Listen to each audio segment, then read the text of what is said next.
नमस्कार दोस्तों, इस वीडियो में हम विभत्स रस को बहुत सारे उदाहरणों के माध्यम से समझेंगे। तो चलिए सबसे पहला इसका स्थायी भाव देख लेते हैं। इसका स्थायी भाव होता है जुगुप्सा यानी कि घृणा। अब हम इसकी परिभाषा को देखते हैं। इसकी परिभाषा है, जिन वस्तुओं को देखने या वर्णन से मनुष्य के अंदर घृणा का भाव उत्पन्न हो जाता है तो वहाँ पर विभत्स रस होता है। मतलब कि ऐसी चीज़ जिसको देखने सुनने से मन में घृणा का भाव उत्पन्न हो यानी कि घिन आने लगे तो वहाँ पर विभत्स रस होता है। जैसे कि कोई मरा हुआ जानवर सड़ा हुआ हो और उसके शरीर में कीड़े पड़े हुए हों बहुत सारे, उसमें से बहुत ही गंदी दुर्गंध आ रही हो, तो यहाँ पर विभत्स रस होगा। अब हम इसके दूसरे परिभाषा को देखते हैं, जो आपको सरल लगे आप उसे याद कर लें। जब सहृदय के हृदय में घृणा नामक स्थायी भाव का विभाव, अनुभाव व संचारी भाव से बोध होता है तो वहाँ विभत्स रस होता है। तो अब हम इसके उदाहरण को देखते हैं। पहला उदाहरण है, सिर पर बैठो काग, आँखी दोऊ खात निकारत, खींचत जीभहि सियार, अतहि आनंद उर धारत। यहाँ पर जीभहि एक साथ लिख लीजिएगा, क्योंकि जीभहि का मतलब होता है जीभ। सियार मतलब होता है गीदड़, लोमड़ी की तरह दिखता है, उतनी ही हाइट होती है। सियार जिसे कहते हैं, सियार गीदड़। और यहाँ पर धारत, धारत मतलब होता है धारण करना। तो सिर पर बैठो काग मतलब कि सिर पर बैठा हुआ कौवा, काग मतलब कौवा। आँखी दोऊ खात निकारत मतलब कि दोनों आँख को निकाल कर खा रहा है। खींचत जीभहि सियार, तो जो गीदड़ है वह सब के जो लाश है उसकी जीभ को खींच कर खा रहा है निकाल करके। अतहि आनंद उर धारत, और बहुत ही आनंदित हो रहा है जीभ को खा करके। अब हम बढ़ते हैं अगले उदाहरण की ओर। गिद्ध जांघ कह खोद खोद के मांस उचारत, स्वान अगुरिन काटी काटी के खात विचारत। यहाँ पर स्वान मतलब होता है कुत्ता, स्वान कुत्ते को कहते हैं। तो गिद्ध जांघ कह खोद खोद के मांस उचारत, मांस उचारत मतलब कि होता है कि मांस को निकाल कर खा रहा है। जो गिद्ध है वह मांस को निकाल करके खा रहा है। कहाँ की मांस को? जांघ की मांस को, जहाँ पे पैर होता है जांघ, उसको खोद खोद करके गिद्ध मांस को खा रहा है।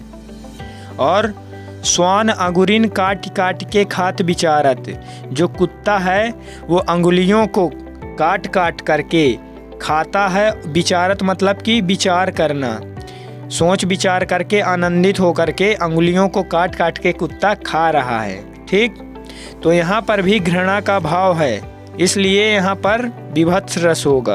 अब हम तीसरे उदाहरण को देख लेते हैं। आँख निकाल कर उड़ जाते हैं, क्षण भर उड़कर आ जाते हैं, सब खींच कर कौवे चुभला चुभला कर खाते हैं। मतलब कि जो कौवे हैं वो आसमान में उड़ रहे हैं और आँख निकाल कर उड़ जाते हैं। कोई शव है यानी कि कोई लाश, उसकी आँख को निकाल कर कौवे आसमान में उड़ रहे हैं और बार बार आसमान में उड़कर उसी शव के पास, उसी लाश के पास कौवे फिर से आ जाते हैं। सब खींच कर कौवे चुभला चुभला कर खाते हैं। मतलब कि जो कौवे हैं वो सब में चोंच मार कर, चुभला चुभला कर यानी कि चोंच मार मार करके उसी लाश में बार बार चोंच मारते हैं और उसके मांस को खा लेते हैं आनंदित होकर। तो यहाँ पर भी घृणा का भाव है। अब हम चौथा उदाहरण देखते हैं। गंदगियों में पड़े हैं फूल, ना कोई सुगंध ना कोई मूल्य। तो यहाँ पर जो फूल हैं वह गंदगियों में पड़े हुए हैं, उनसे दुर्गंध आ रही है और उनको देखकर मन में घृणा उत्पन्न हो रही है। तो यहाँ पर भी विभत्स रस है। अब हम देखते हैं अगले उदाहरण को।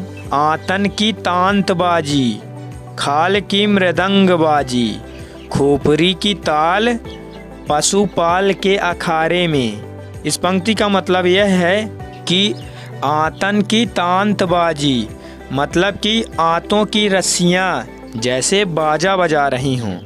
खाल की मृदंगबाजी, मृदंग मतलब होता है ढोल, तो खाल से ढोल जैसी आवाज़ आ रही है।